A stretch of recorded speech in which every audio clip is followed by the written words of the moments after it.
Hello everyone, welcome back to the channel tonight. We are witnessing one of the most alarming humanitarian and political crises to emerge from the ongoing war. A complete collapse of basic life. Systems in Crimea, water has run out, gasoline is disappearing, communications are going dark. And as panic spreads across cities and villages, Vladimir Putin has taken one of the most extreme measures any modern leader can take. Shutting down the internet to control the narrative, silence desperation, and prevent the truth from reaching the outside world. More than 5 million people are now trapped in what experts are calling a true zero-day scenario, the point at which a region no longer has enough water to sustain life.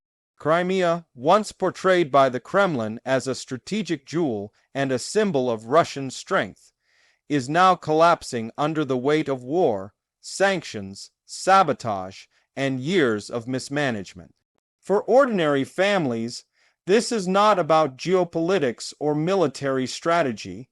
This is about empty taps, stalled cars, dark gas stations, silent phones, and children asking their parents a terrifying question: when will the water come back? For days, reports have been leaking out despite heavy censorship. Long queues stretch for kilometers at the few remaining water distribution points.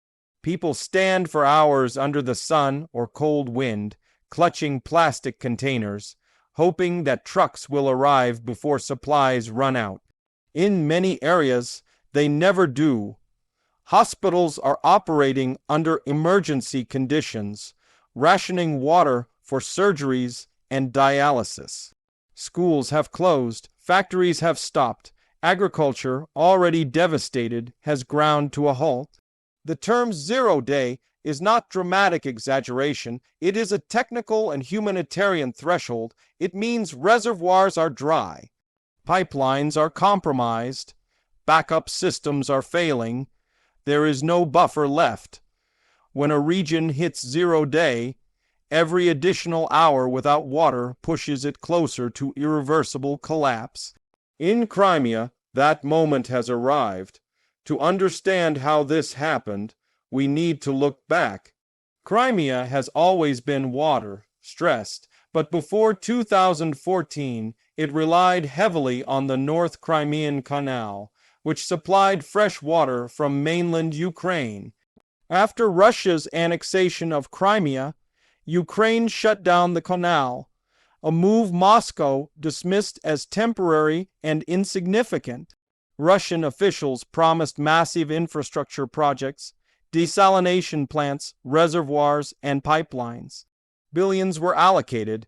State television showed glossy animations of a self-sufficient Crimea, but much of that money vanished into corruption, poorly planned projects, and incomplete construction. Reservoirs were overused. Underground aquifers were drained beyond sustainable levels, leading to saltwater intrusion that permanently damaged freshwater sources. Desalination plants remained on paper or operated at a fraction of promised capacity. For years, the Kremlin insisted everything was under control. Now, reality has arrived with brutal force.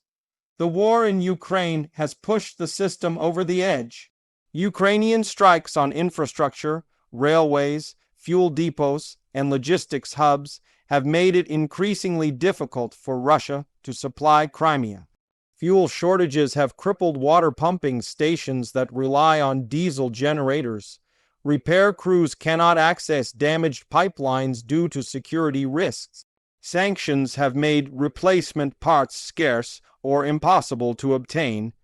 What was once a fragile system has collapsed completely. Gasoline shortages have turned daily life into chaos. Lines at gas stations stretch for hours, sometimes days.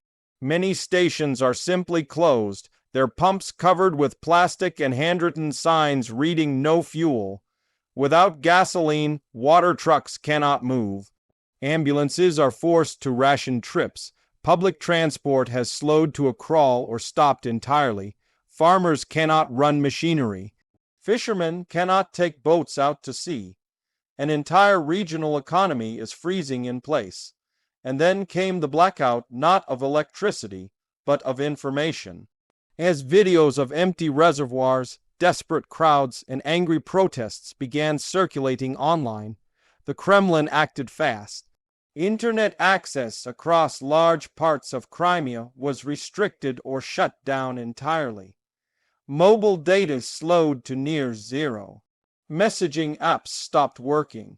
Social media became inaccessible. Independent news sites vanished behind digital walls.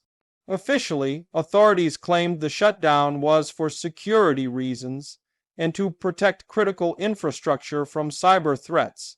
But the real reason is obvious. The internet is the last tool people have to tell the world what is happening. It allows coordination, documentation, and resistance. By cutting it off, the Kremlin hopes to isolate Crimea, control panic, and prevent images of suffering from undermining the carefully crafted narrative of strength and stability.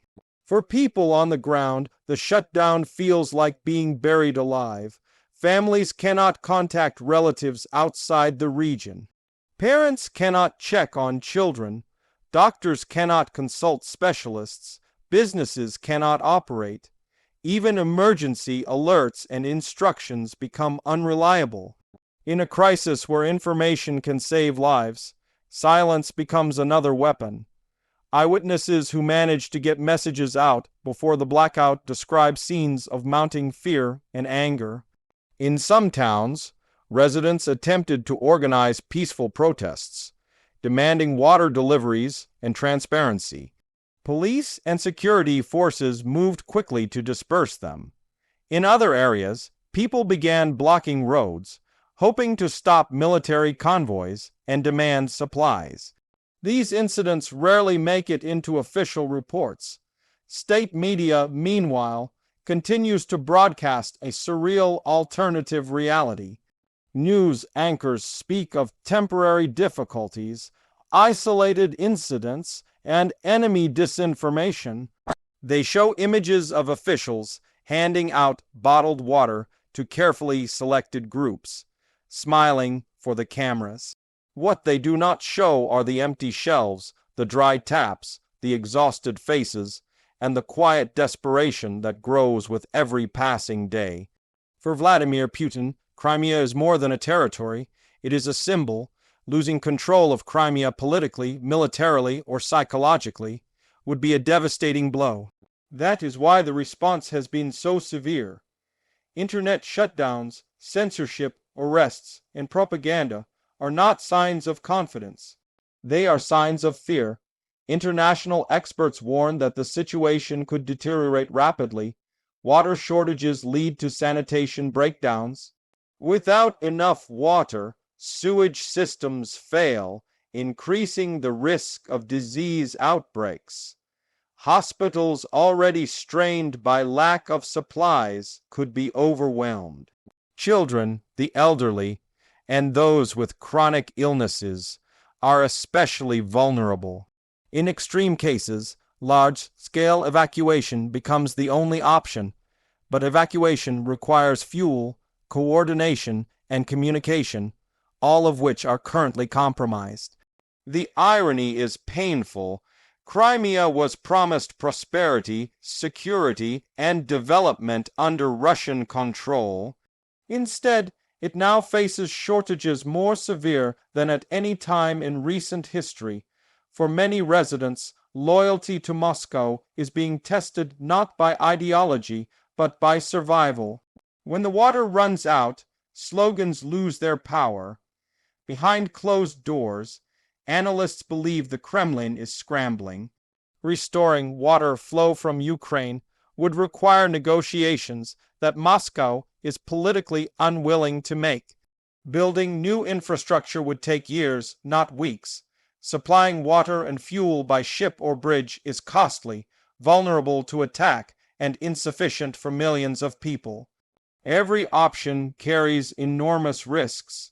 The internet shutdown suggests that the Kremlin's priority is no longer solving the crisis quickly, but managing its perception.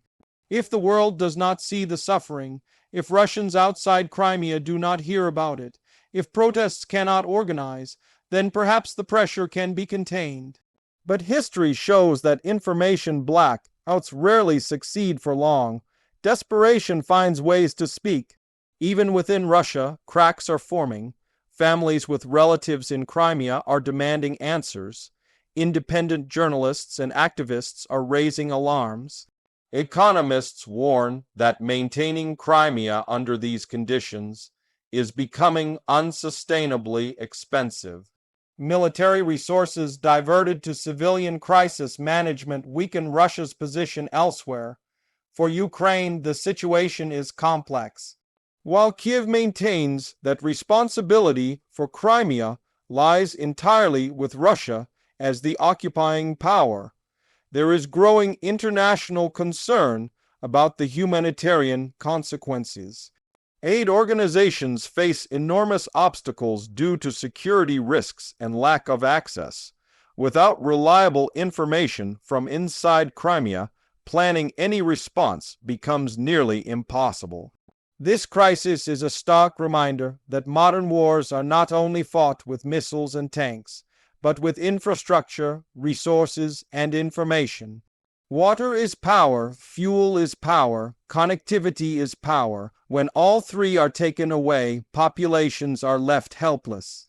As night falls over Crimea, millions of people face another day without certainty. They ration water, conserve fuel, and wait for news that may never come. In apartments and houses, taps remain dry. Phones remain silent. Outside, security patrols enforce order, while inside, fear grows quietly. The question now is not whether Crimea has reached 0 day. It has. The question is how long this situation can continue before it triggers a humanitarian catastrophe too large to hide, too painful to ignore, and too destabilizing to control. Putin's decision to shut down the internet may delay the reckoning, but it cannot stop it. Water shortages cannot be censored. Empty fuel tanks do not respond to propaganda. And human suffering, no matter how tightly controlled, has a way of breaking through walls, borders, and blackouts. The world is watching, even when the screens go dark, and the silence coming from Crimea may be the loudest warning of all. If you found this analysis important, stay with us, stay informed, and stay alert. This story is far from over, and what happens next could reshape not only Crimea's future, but the course of this entire conflict.